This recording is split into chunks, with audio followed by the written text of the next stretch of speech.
What if the story you've always known about Jesus is just one chapter in a far older saga, one that stretches across millennia and suggests the soul we call Jesus has walked the earth many times before Bethlehem? Has this ever happened to you? You hear the Christmas story and something inside whispers there's more, an older current beneath the surface, a thread that ties Christ's mission to the very origins of human consciousness. That's exactly where Edgar Cayce's provocative readings take us, toward a cosmic timeline in which the past lives of Jesus, a lineage of incarnations spanning more than 100,000 years, quietly shaped humanity's spiritual evolution. But before we begin, please hit the like button and let me know where in the world you're watching from today. It's always fascinating seeing who's joining us from around the world. Imagine opening a hidden archive and discovering that reincarnation isn't a distant Eastern idea, but a key that unlocks a larger Christ narrative, the soul behind Jesus moving through time, preparing, refining, and guiding. In Cayce's view, Christ consciousness does not appear out of nowhere. It emerges through a long schooling of the soul, life after life, each incarnation laying groundwork for the next. What you're about to discover might surprise you, not because it contradicts faith, but because it reframes it. The Bible's familiar events become a luminous focal point within a vast, intentional tapestry. Stay with me until the end, because even the opening questions, who was Jesus before Bethlehem? Why would a soul return again and again? Begin to illuminate why your own life feels woven with patterns, lessons, and déjà vu. Consider the strange magnetism you feel toward the figure of Jesus. Compassion, clarity, courage under pressure. Cayce suggests those qualities were not only divine, but also cultured across ages, an echo from lifetimes dedicated to lifting humanity. In this telling, the soul's curriculum is deliberate: service, sacrifice, and spiritual mastery unfolding step by step until the Bethlehem mission could shine at full intensity. Has this ever happened to you? You sense a purpose in your hardships, a design in your coincidences, as if your life is part classroom, part pilgrimage. Cayce would nod. Personal evolution and the world's evolution mirror each other, each choice you make rippling outward on a cosmic scale. When we speak of Christ consciousness in this context, we're not drifting into abstraction. We're pointing to a living pattern that reveals why the teachings of Jesus resonate across cultures and centuries. Reincarnation, past life memory, and the continuity of the soul become lenses that clarify the familiar instead of muddying it. They suggest that love, wisdom, and courage were trained like muscles long before Bethlehem, so that, when history needed it, those qualities could erupt into the world fully formed. Stay with me until the end, because the first steps of this timeline will challenge how you think about time, destiny, and the architecture of the human spirit. If you've ever felt that quiet tug, there's more to the story, this exploration is your invitation to follow it. We'll trace the arc from primordial beginnings to the cradle in a manger, not to explain away the miracle, but to show how the miracle was prepared, how the soul behind Jesus might have learned to hold unbearable light without shattering, to love without limit, to forgive without remainder. What you're about to discover might surprise you, but it may also feel strangely familiar, as if you are remembering something you've always known and only now can name. So take a breath, keep an open heart, and listen for the thread beneath the melody. In a moment, we'll begin to map the earliest movements of this cosmic narrative, where the first footprints appear, and how the path leads, step by step, toward Bethlehem. If this kind of content resonates with you and you want to keep exploring hidden truths and powerful revelations, make sure to subscribe to the channel. That way, you won't miss the next chapters of this journey, and you'll always have a space to return to when seeking depth and inspiration. Edgar Cayce, often referred to as the sleeping prophet, had a gift that unsettled skeptics and fascinated seekers. While in trance, he seemed to slip beyond the boundaries of ordinary perception and into a field of hidden truth. From that altered state, he described a spiritual history that went far deeper than conventional theology dared to explore.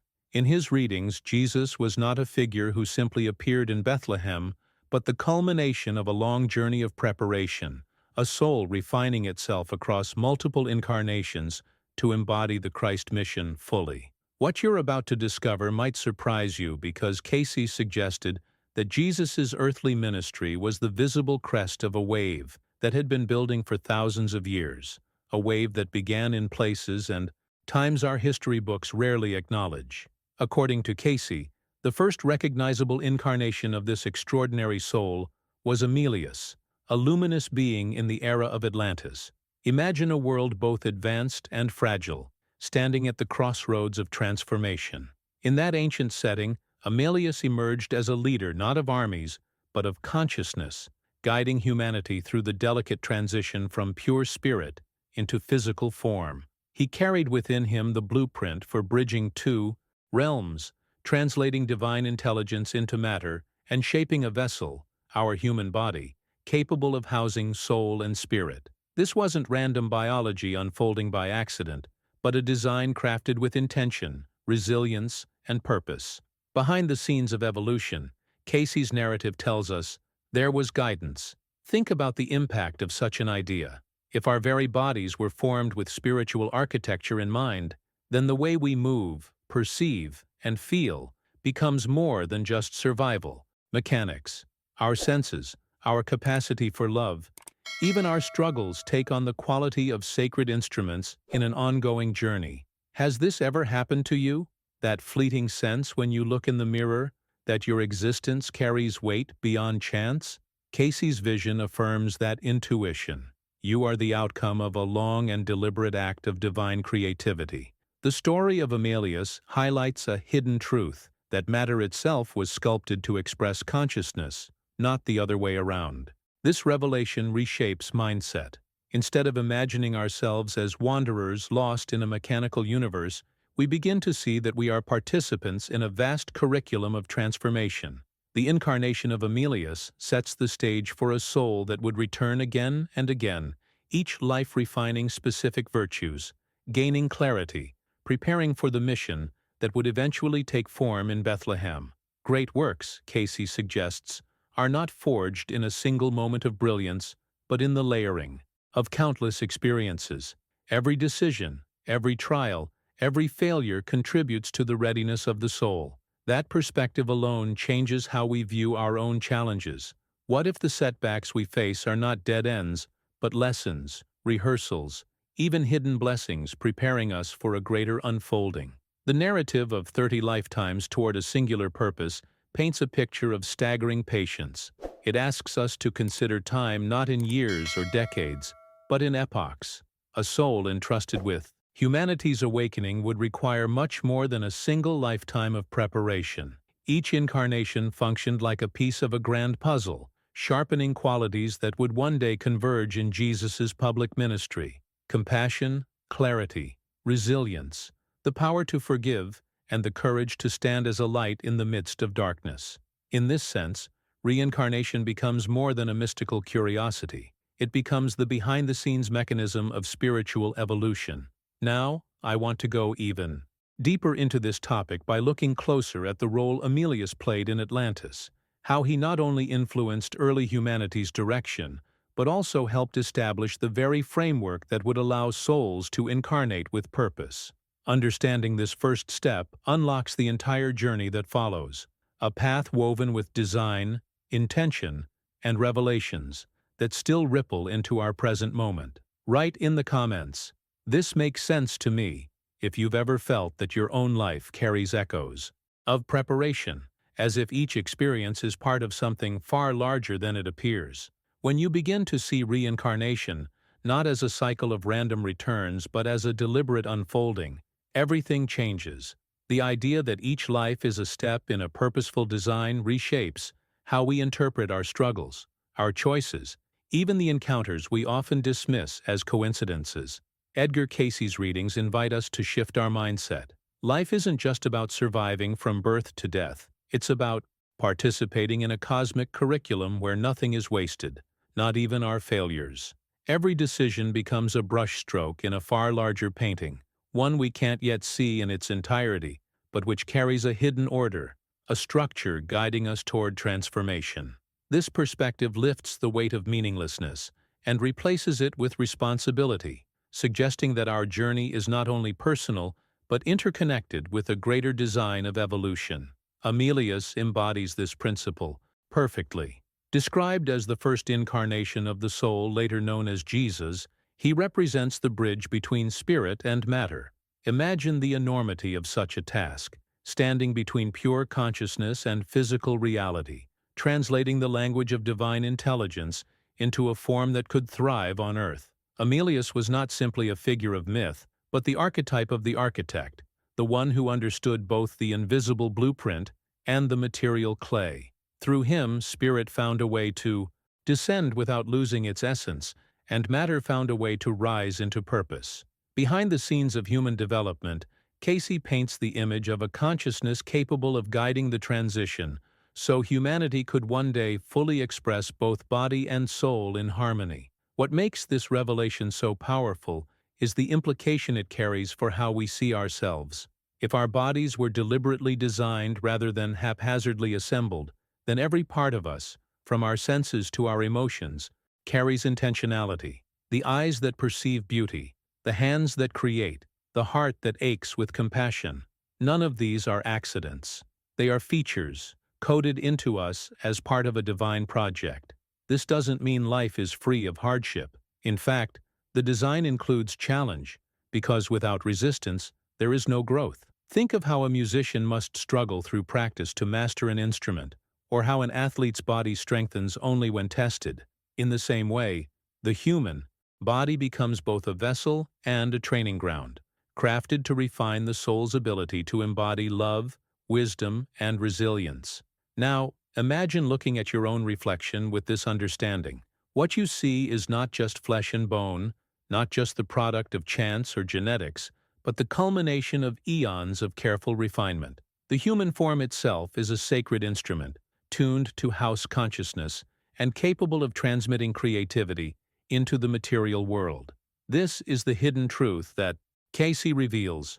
Consciousness was never an accidental byproduct of biology. It was always the driving force, shaping biology as its chosen expression.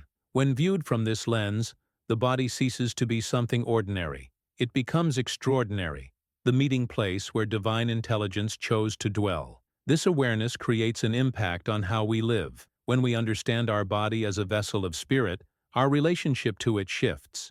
It's no longer only about appearance or survival, but about alignment, balance, and honoring the role our form plays in this greater journey.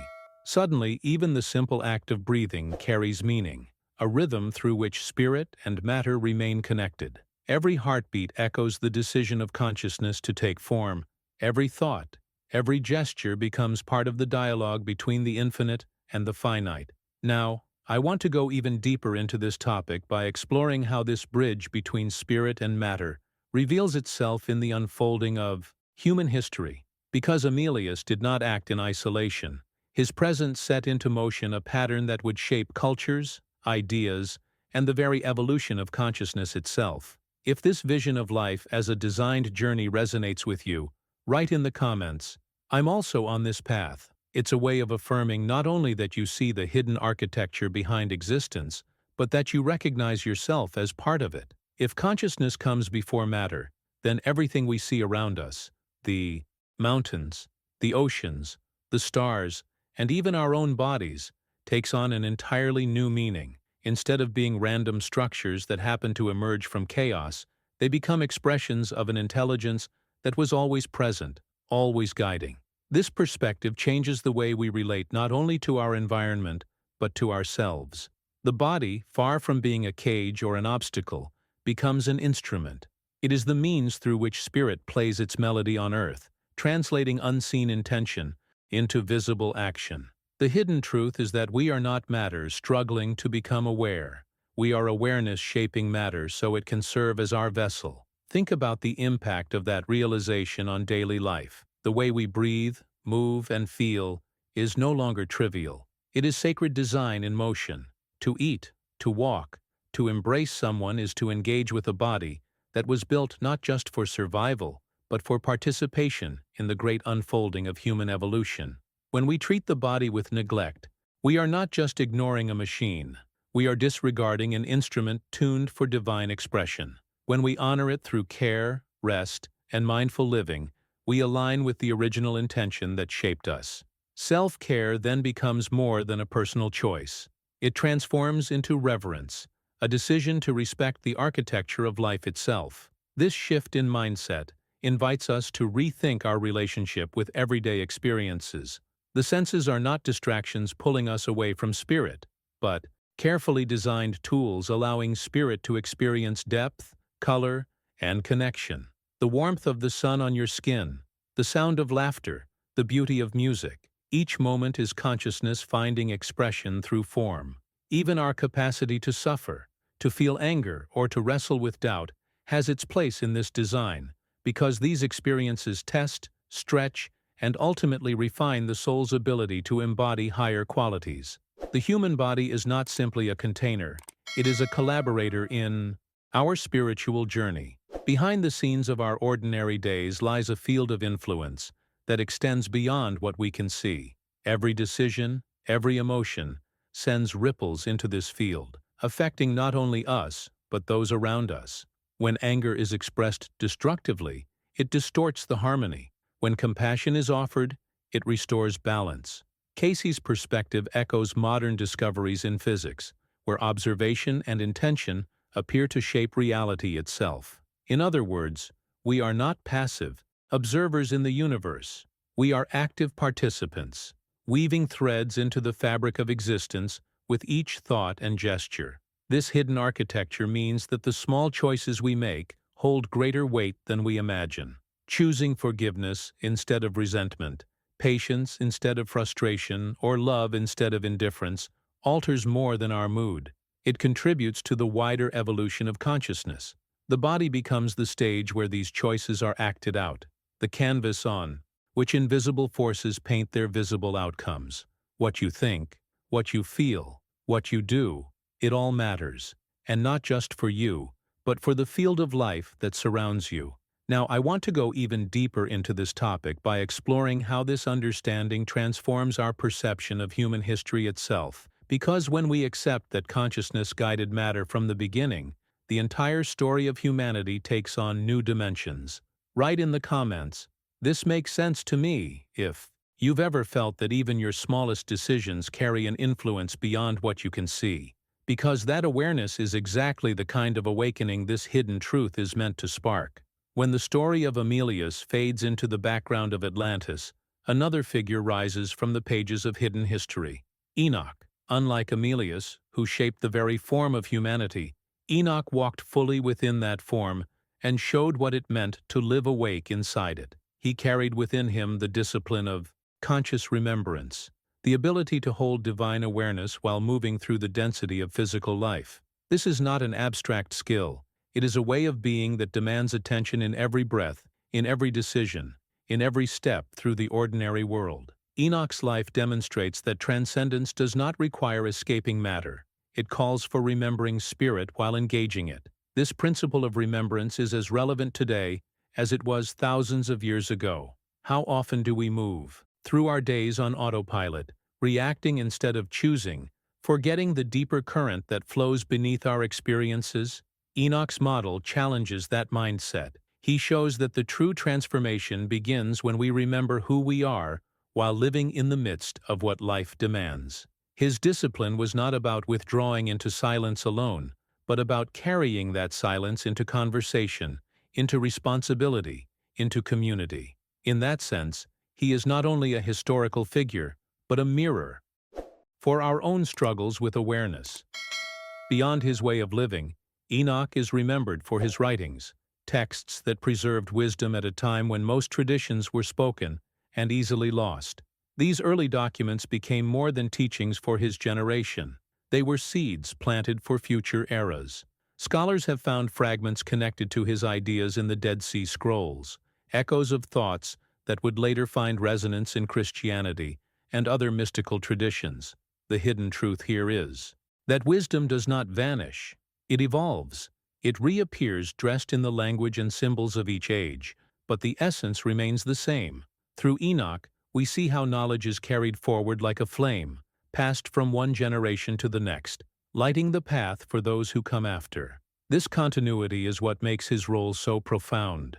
Revelation is not a series of disconnected flashes randomly given to unrelated people. It is a lineage, a living thread weaving through time. Enoch's contributions were not isolated. They were part of a design preparing the way for the teachings of Jesus. His writings created a framework for understanding consciousness, divine order, and human purpose, concepts that would later bloom fully in the words and actions of Christ. Behind the scenes, across centuries, the same truth was unfolding itself step by step, showing us that spiritual history is less about sudden miracles and more about a patient, deliberate unfolding of divine intention. When you look at it from this perspective, the impact of Enoch's life becomes undeniable. His remembrance showed humanity that awakening was possible within the material world, not apart from it. His writings proved that wisdom could survive the erosion of time if preserved with intention. And his place in the lineage revealed that revelation was not scattered, but progressive, each stage preparing the ground for the next.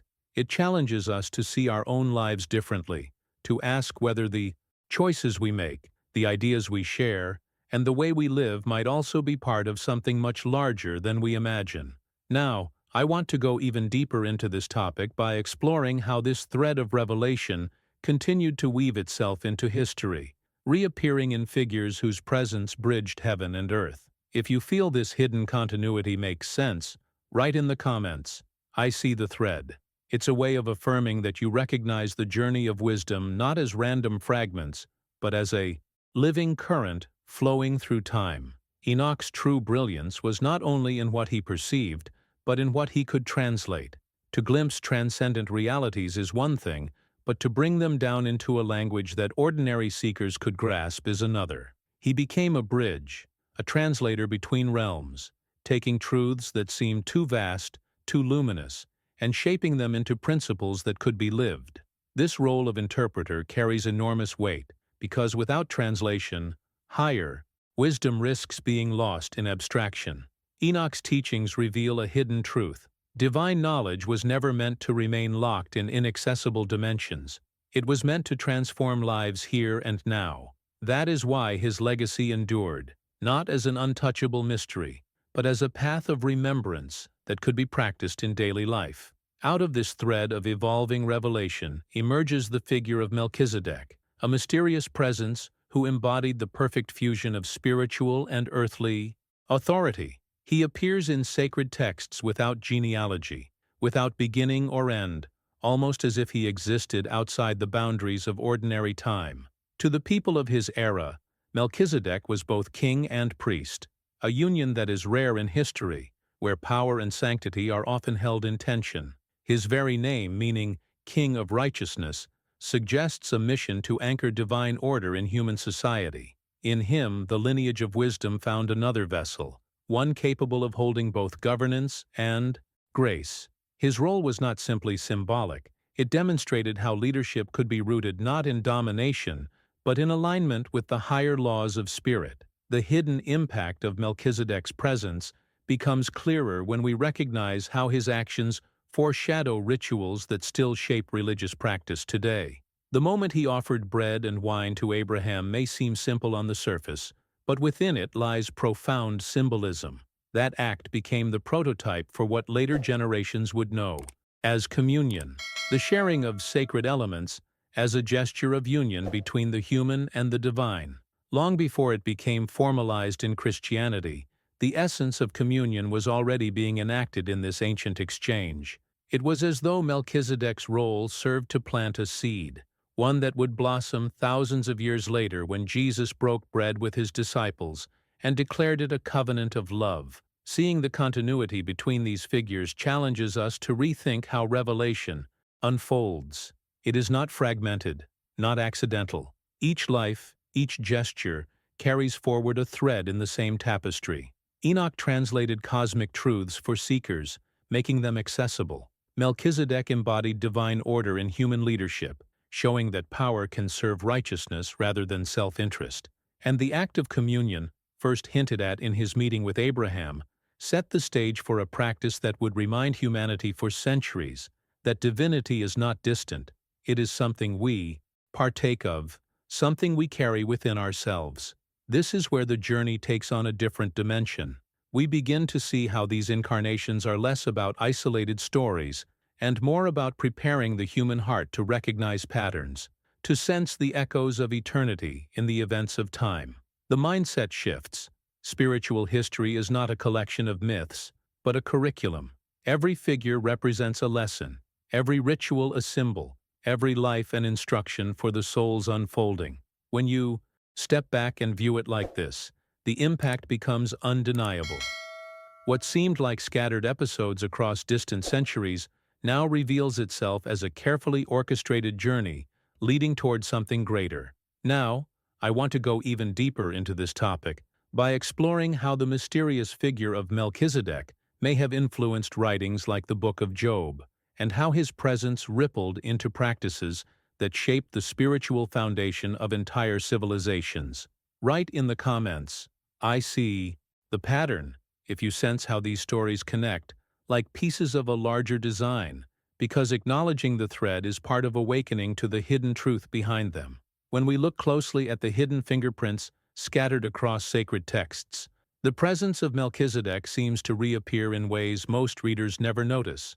Some scholars have even suggested that the timeless wisdom of this enigmatic figure might have influenced the composition of the Book of Job, a work that grapples with some of the deepest questions humanity has ever asked: why suffering exists, what justice truly means, and how divine order operates even when life feels unbearably unjust.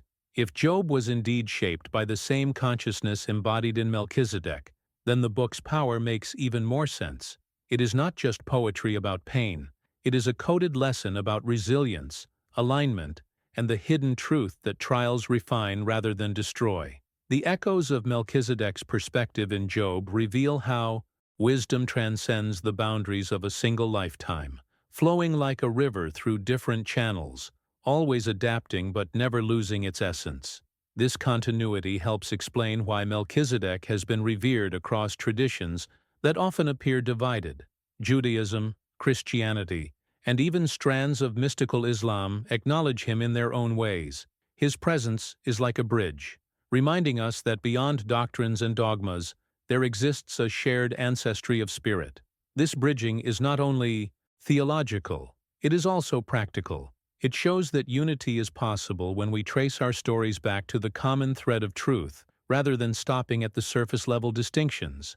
In a world fractured by competing beliefs and rigid identities, the figure of Melchizedek softens those divides, pointing toward a mindset of reconciliation. The impact of recognizing this shared heritage is profound, because it demonstrates that our differences are often variations of the same revelation, reframed for the context of each age and culture. Behind the scenes of human history, wisdom seems to have been carefully distributed in ways that preserved its core, while allowing diverse traditions to carry it forward. It is within this flow that the story of Joseph enters, offering one of the clearest prophetic mirrors of Christ. Joseph's journey, from the beloved son marked by a coat of many colors to the betrayed brother sold into slavery, is more than an ancient family drama. It is a rehearsal of the pattern that would later be fulfilled in Jesus. Joseph descends into darkness, abandoned in a pit, imprisoned in a foreign land, and forgotten by those closest to him. Yet it is through that descent that his greatest transformation takes place. He rises, not as a victim clinging to resentment, but as a leader capable of saving nations. His wisdom and forgiveness become the very tools that deliver both Egypt and the same brothers who once sought to destroy him. The hidden truth here is that Joseph's suffering was never wasted.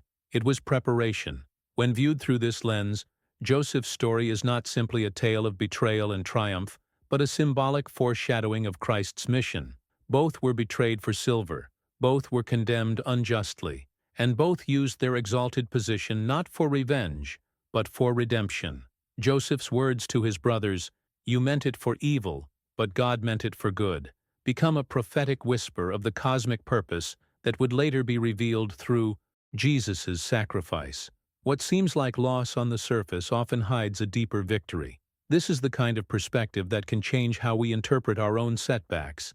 Perhaps the moments that feel like abandonment are in fact doorways to transformation, shaping us for purposes we cannot yet see. Now I want to go even deeper into this topic by exploring the symbolic parallels between Joseph's life and the larger patterns of divine storytelling woven through human history. These connections reveal not just echoes of prophecy, but a curriculum of the soul itself. Write in the comments, "I see myself in this journey," if you've ever looked back at your own hardships and realized they carried a hidden preparation for something greater. Joseph's descent from favored son to abandoned prisoner carries within it one of the most striking metaphors in sacred history. Betrayed, sold for silver, and left in darkness, he becomes a symbol of how wounds can transmute into gifts when seen through a larger lens. What feels like the end of a story is, in truth, only a hidden beginning. The pit that was meant to erase him instead becomes the passage toward a destiny no one could foresee. Behind the scenes, what appears as tragedy transforms into preparation, shaping Joseph into the very instrument through which salvation would come. His journey whispers a truth many of us resist, that the very experiences that break us open may be the ones that prepare us to carry light more powerfully. This transformation becomes even more compelling when viewed through the mysterious rhythm of divine timing. Joseph's elevation to second in command of Egypt happens precisely when he turns 30 years old, the same age at which Jesus begins his public ministry. At first glance, such parallels may seem coincidental, but within the larger narrative they suggest something more deliberate. It is as though sacred history moves with a hidden cadence, one that repeats itself across generations to teach us about patterns of destiny. Timing, then, is not random. It carries significance, reminding us that our lives unfold according to rhythms we may not fully perceive until we look back. When moments of delay or waiting feel unbearable, Joseph's life reveals that alignment often requires patience, and that the unfolding of purpose cannot be rushed without losing its depth. But the most transformative element of Joseph's story lies in his capacity for forgiveness. When his brothers come before him, those who betrayed him, those who once wished for his destruction, Joseph does not repay them with revenge. Instead, he utters words that carry the weight of universal law. "You meant it for evil, but God meant it for good." In this single sentence rests an entire spiritual principle, one that Jesus himself would later embody at a global scale. It is the law of redemptive reversal, where the negative intentions of others become the raw material through which divine purpose manifests. Forgiveness here is not sentimental. It is strategic, a conscious decision to align with the higher order rather than remain trapped in bitterness. This perspective shifts the way we view suffering and betrayal in our own lives. The hidden truth Joseph reveals is that nothing is wasted. Not rejection, not injustice, not even the darkest valleys of despair. When held with awareness, every wound can become an opening for grace. The mindset required is one of surrender, of trusting that behind the pain lies a design capable of turning ashes into sustenance, just as Joseph's trials positioned him to provide grain for nations in famine. The impact of this realization is profound, because it calls us to reconsider the very nature of opposition. What if the forces that seem against us are, in reality, part of the architecture preparing us for expansion?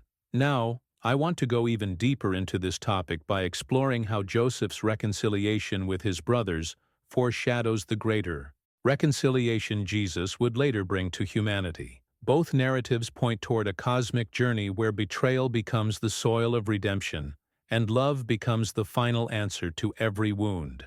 Write in the comments, "I believe in redemptive reversal," if you've ever felt that your own hardships carried within them the seed of unexpected transformation. Joseph's story flows naturally into the figure of Joshua, whose life embodies an entirely different dimension of the same sacred pattern. If Joseph shows us the hidden strength of forgiveness and redemptive reversal, Joshua teaches us about discipline, courage, and the mastery of inner battles. He is remembered as a warrior, but his victories were never only about land or conquest. They carried a deeper symbolism, pointing to the struggles within the human soul. Where Moses delivered the law and set the vision, Joshua stepped forward to live it out in action.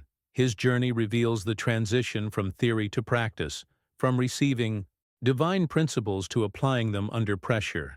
In that sense, Joshua is less a general of armies and more a master of mindset, demonstrating what it means to align decisions with divine will even in the midst of conflict. This becomes strikingly clear at the crossing of the Jordan River, an act that represents far more than a geographical passage. The waters part not simply to let a people cross, but to symbolize the moment a soul commits fully to transformation. The Jordan becomes the line between old consciousness and new awareness, the threshold between hesitation and surrender. Each person who stepped onto that dry riverbed embodied the decision to leave behind fear, doubt, and attachment, entering into a greater alignment with divine purpose. And when Joshua leads the people to Jericho, the battle unfolds in a way that transcends logic. Walls do not fall to weapons, but to vibration, trumpets sounding, voices rising, sacred sound breaking down barriers. This is no ordinary military strategy. It is a revelation of how resonance, intention, and collective focus can dissolve fragmentation, both within the self and in the world around us. The hidden truth here is that true power does not always manifest through force, but through harmony with higher laws that shape reality itself. Joshua's path demonstrates the importance of spiritual discipline. His victories were not won through raw aggression, but through obedience, patience, and the steady courage to embody what had been entrusted to him. This is why his story continues to resonate as a metaphor for our own journeys. Each of us faces walls of resistance within, habits, fears, or doubts that stand like fortified cities. And just as Joshua discovered, those walls often fall not through violence, but through persistence, resonance, and a willingness to trust in what lies beyond ordinary perception. The story becomes less about conquest and more about the transformation of consciousness, showing us that every battle faced externally mirrors a decision being fought internally. From the warrior archetype, the narrative shifts once again, this time into a quieter but equally vital incarnation, Jasmine, the scribe and channel. While her presence might seem less dramatic than Joshua's, her role carries immense weight in the preparation of the soul, destined to one day walk as Jesus. As a scribe during the time of Moses, Jasmine preserved wisdom at a turning point in human history when oral traditions were being set down in writing. She recorded not only the unfolding of events, but also prophecies of a Redeemer who would transform humanity's relationship with the divine. The irony is profound.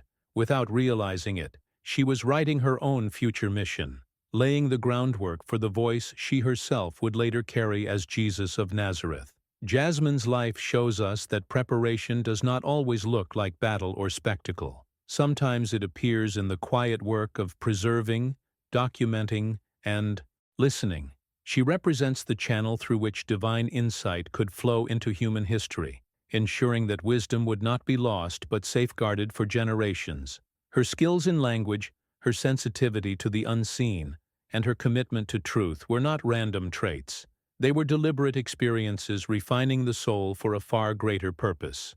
The hidden impact of her journey reminds us that even the seemingly small tasks, writing, remembering, protecting knowledge, can ripple outward in ways that alter the course of history. Now, I want to go even deeper into this topic by exploring how these incarnations, so different in form yet united in purpose, reveal a deliberate curriculum of the soul, one where each stage of the journey equips the spirit with the exact qualities it will need for its ultimate mission. Write in the comments, "I carry the thread," if you feel that your own life, with all its challenges and quiet moments, is also part of a preparation you may not yet fully see. When we look at Jasmine's role as scribe and channel, it becomes clear that the skills cultivated in that lifetime were not isolated to her context, but carried forward, refined, and revealed later with astonishing precision. Her deep sensitivity to divine impressions and her disciplined command of language prepared the ground for the parables of Jesus, those deceptively simple stories that hold within them layers of timeless wisdom. What appears as effortless teaching in the Gospels was in fact the fruit of many lifetimes of practice, each one shaping the ability to clothe transcendent truth in words that ordinary people could grasp. This is the hidden truth Cayce emphasizes. Qualities of spirit are not built in an instant. They are the slow accumulation of choices, disciplines, and experiences carried across lifetimes as preparation for moments of great impact. This leads us to one of the most compelling aspects of Cayce's vision, the idea of a deliberate soul curriculum. Just as a child moves from basic arithmetic to higher mathematics, the soul moves from simple lessons to complex ones, each life building on the last. Seen from this perspective, the incarnations of the Christ soul were not accidents of history, but chapters in an intentional education designed to cultivate every virtue necessary for the ultimate mission. Each experience, whether of leadership, suffering, discipline, or silence, added a specific element to the whole. And when the time came for Jesus's ministry, the curriculum was complete, the soul fully prepared to embody divine love on a scale the world had never seen. This reframing transforms how we think about our own challenges. Perhaps the trials we face are not meaningless interruptions, but assignments, part of the same curriculum that shapes us for purposes we cannot yet see. What makes this view even more fascinating is how it dissolves the artificial boundary between East and West. In Western traditions, reincarnation has often been treated with skepticism, while in Eastern traditions, it forms the backbone of spiritual understanding. Cayce's readings invite us to see beyond those divisions, suggesting that the story of Jesus itself contains a hidden bridge between these perspectives. If the Christ soul truly lived many times before Bethlehem, then reincarnation is not a foreign import, but a missing piece of our own sacred history. The implication is profound. The great religions of the world may not be as opposed as we imagine, but instead offer different windows into the same universal map of soul progression. It is a perspective that asks us to expand our mindset, to recognize that truth is not confined to one tradition, but revealed through many. This synthesis opens the door to a deeper understanding of human destiny. If reincarnation and divine mission are two sides of the same story, then each of us is engaged in a similar journey of growth across lifetimes. Our experiences, whether of loss, triumph, or transformation, become part of a continuum, shaping us gradually into clearer expressions of the divine. The impact of this realization is not just intellectual, it changes the way we live. Decisions take on new weight when seen as steps in a long journey. Forgiveness becomes easier when we recognize that relationships may stretch beyond one lifetime. Even suffering begins to look different when we sense that its purpose may be preparation for something yet to come. Now, I want to go even deeper into this topic by exploring how this hidden curriculum of the soul reframes not only sacred history, but also our personal lives, inviting us to see challenges as carefully chosen lessons and victories, as reminders of what has already been cultivated before. Write in the comments, "I see the curriculum," if you've ever felt that the struggles and talents of your life were not random, but part of a greater design shaping you for something more. Emilius and Enoch, when seen side by side, reveal a kind of complementary genius that feels almost like the blueprint for the entire human journey. Emilius shapes the vessel, aligning matter with consciousness, and embedding in creation the sense of cosmic responsibility that reminds us our choices ripple far beyond ourselves. Enoch, on the other hand, takes the ineffable language of heaven and translates it into words and practices that ordinary people can carry in their daily lives. Together, they plant the seeds for what would later blossom into mystery traditions across cultures, teachings about initiation, transformation, and the hidden truth that the visible world is only half of the story. It's almost as though the soul, in moving through these incarnations, was weaving together both the architecture and the instruction manual for humanity's awakening. Behind the scenes of history, their roles intersect in a way that demonstrates how divine intelligence expresses itself, both in form and in meaning, never one without the other. The pattern continues with Melchizedek, who offers us a radically different picture of leadership. His example reveals that true authority is never about domination or control, but about elevating others into their potential. Leadership, in this sense, becomes power for others, not power over others.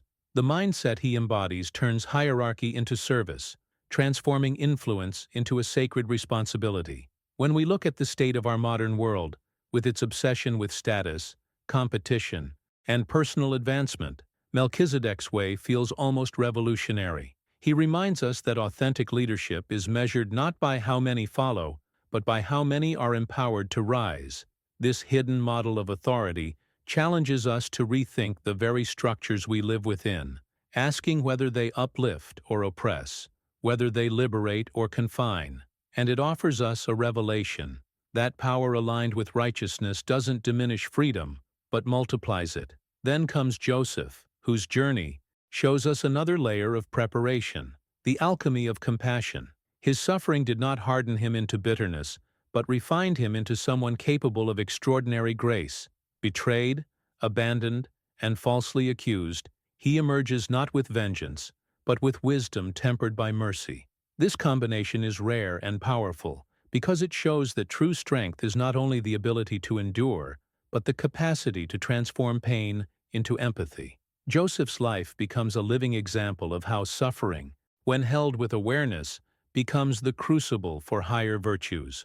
The hidden truth of his story is that compassion forged in the fire of adversity carries a weight and depth that nothing else can replicate. It is the kind of compassion that doesn't just comfort but saves, because it understands weakness without judgment and offers healing without condition. These three incarnations, Emilius, Melchizedek, Joseph, when placed alongside one another, reveal a journey of increasing refinement.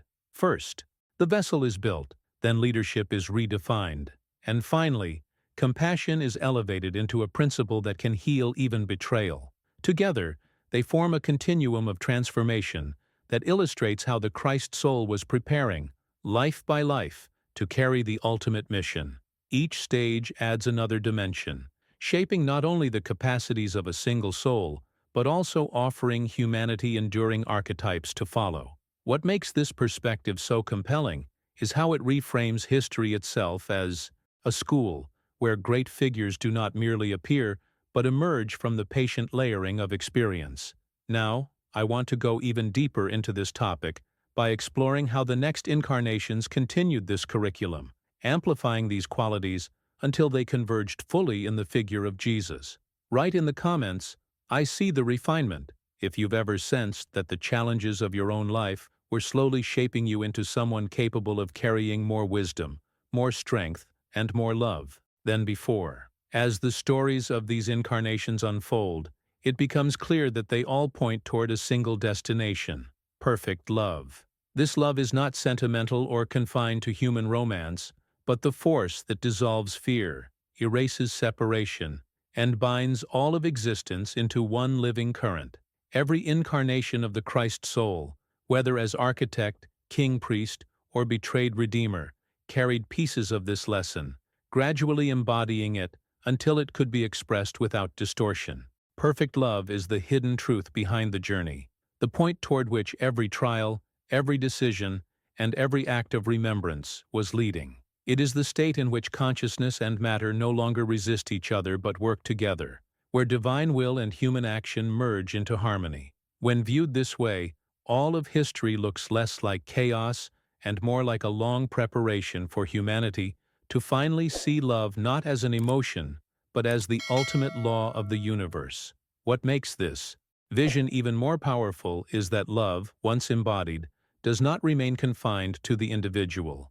Transformation never stays private. Every soul that awakens sends ripples outward, influencing families, communities, and entire cultures.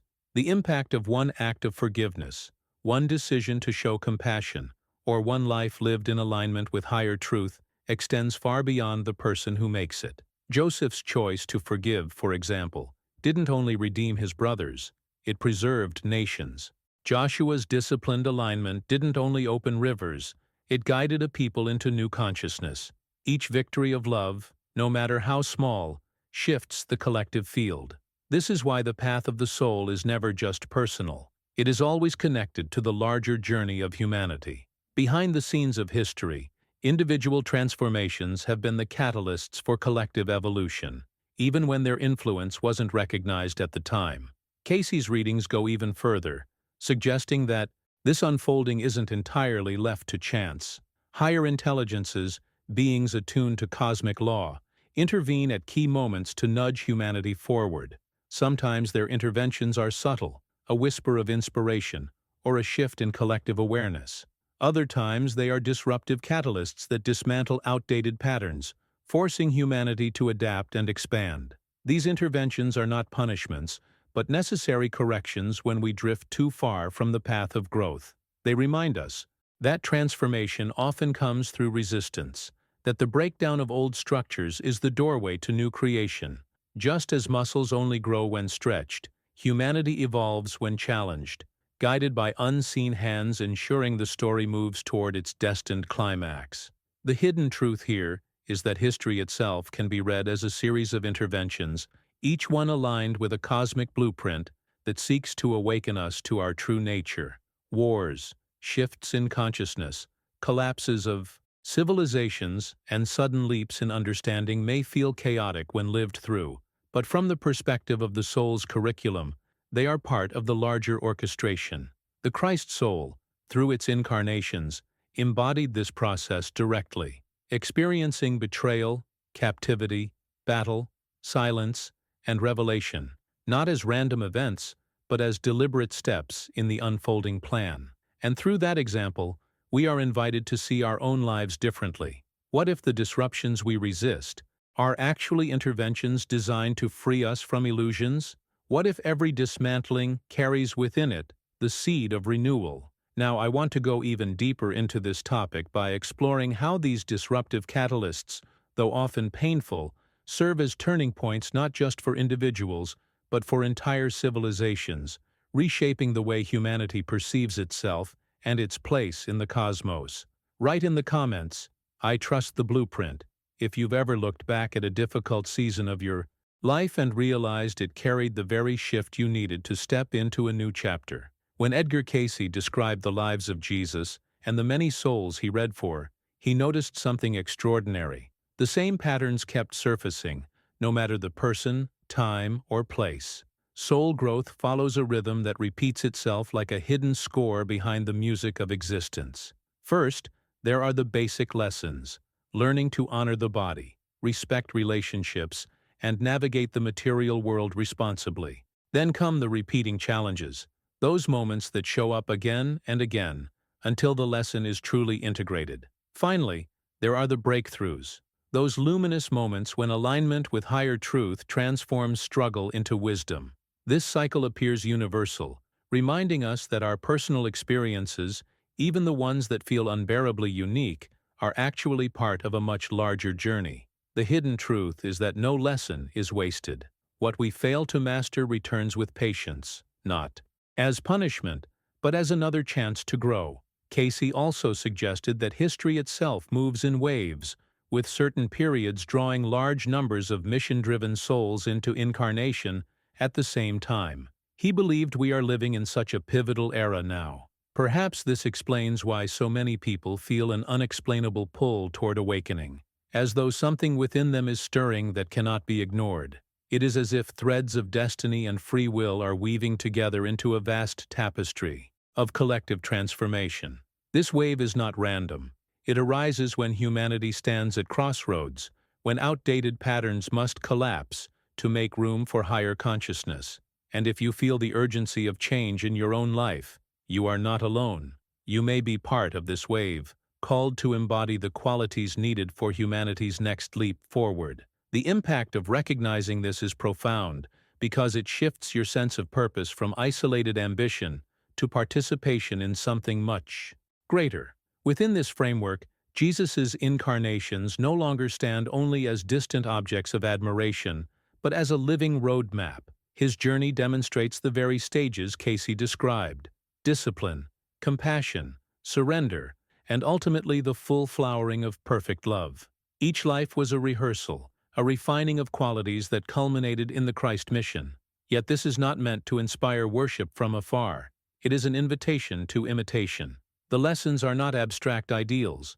They are practical states of being that we too can cultivate. Compassion is not only for saints, it can be practiced in the way we respond to someone who disappoints us. Surrender is not about grand gestures only. It can be lived in the decision to trust when life doesn't unfold according to our plans. True power is not about control. It is the quiet strength that comes from alignment with a purpose larger than oneself. When seen this way, Jesus becomes not only the Redeemer, but also the exemplar of the curriculum every soul undertakes, whether across one lifetime or many. His parables are not just stories, but exercises in perception. His healings are not just miracles, but demonstrations of what happens when spirit flows unobstructed through matter. And his final act of surrender becomes the ultimate model of aligning personal will with cosmic intention. Behind the scenes of history, his incarnations whisper the same message. What he embodied, we are also meant to awaken within ourselves. Now, I want to go even deeper into this topic by exploring how the challenges and resistances we face in our daily lives are not random obstacles, but carefully designed opportunities within this same blueprint of growth. Write in the comments, I recognize the pattern, if you've ever felt that life keeps circling back to the same lessons until you finally face them with a new perspective. When we step back and trace the arc of these incarnations, a remarkable pattern emerges. 5 lives that stand as sacred waypoints in the long preparation for the Christ mission. Emilius, the architect of form, gave humanity its vessel, embedding responsibility into the very structure of our being. Enoch, later remembered as Melchizedek, became the translator of heaven's language, showing how divine order could guide both leadership and daily practice. Joseph carried the lesson of transformation through suffering, turning betrayal into compassion and redemption. Joshua embodied the discipline of the spiritual warrior, where inner mastery created outer victory. And Jasmine, the scribe and channel, safeguarded wisdom and rehearsed the sacred art of parable, unknowingly writing the outlines of her own future mission. Each life was not isolated but layered, expanding humanity's capacity to embody divine love more fully, each stage a different facet of the same unfolding brilliance. This sequence teaches us something profound about the hidden architecture of growth. It suggests that evolution, whether of a soul, a community, or all of humanity, is never random. It follows a progression, a deliberate curriculum where every chapter prepares for the next. What's striking is how familiar this feels when compared to our own experiences. Haven't you noticed how life seems to circle back, presenting the same kinds of challenges in new forms, until you finally approach them with deeper awareness? The same principle is at play here, only on a grander scale. These 5 lives reveal how, even across centuries, lessons build upon one another, transforming raw experience into embodied wisdom. And yet, none of these transformations came easily. Growth always meets resistance. The pit Joseph was thrown into, the walls Joshua faced, the isolation Enoch endured. Each obstacle became the very crucible that refined the soul. Resistance, rather than being an enemy, is revealed as a catalyst. It forces alignment, tests resolve, and sharpens clarity. The hidden truth is that obstacles are not interruptions to the path. They are the path. Every moment of friction carries instruction, demanding that we expand beyond our limitations. What feels like opposition is often the exact force required to unlock the next stage of transformation. But even the strongest souls were never meant to walk alone. Each of these incarnations reminds us that community fuels the journey. Emilius guided early humanity as they took their first steps into physical form. Enoch's writings became a legacy for future seekers. Joseph's forgiveness preserved his family and entire nations. Joshua led his people across thresholds that could not be crossed individually. Jasmine preserved wisdom not for herself, but for generations she would never meet. Behind the scenes, their impact reveals a shared pattern. Growth multiplies when it is shared. The individual breakthrough ripples outward, and the community, in turn, becomes the field where revelation takes root. This truth applies as much today as it did then. Our own awakenings gain depth and endurance when lived in connection with others, when insights are exchanged, and struggles are carried together. Now, I want to go even deeper into this topic by exploring how these waypoints not only prepared the Christ soul, but also mapped a template for every seeker alive today. Their lives whisper that the same curriculum is unfolding within us, and the same resistance we face may be shaping us into vessels of greater love. Write in the comments, "Obstacles are my teachers," if you've ever felt that the very challenges pressing against you were secretly molding you into who you were meant to become. If you've journeyed with me all the way to this point, it tells me you're someone who values depth, hidden truths, and the kind of perspective that transforms how we see life itself. That's exactly what this space is for. So subscribing means you'll always have a place to return to whenever you're seeking insight that nourishes both mind and spirit. And since we've walked through so many layers together, I'd love for you to mark your presence in the comments with the phrase, "I'm with you until the end." It's a way of showing that you didn't just watch, you connected. If this conversation spoke to you, leave a like on the video. It's a simple way of letting me know this message resonated, and it helps keep this flow of wisdom alive. And before you go, there's a video right here that beautifully complements everything we've just explored. Click and continue with me over there. The journey is just getting more fascinating.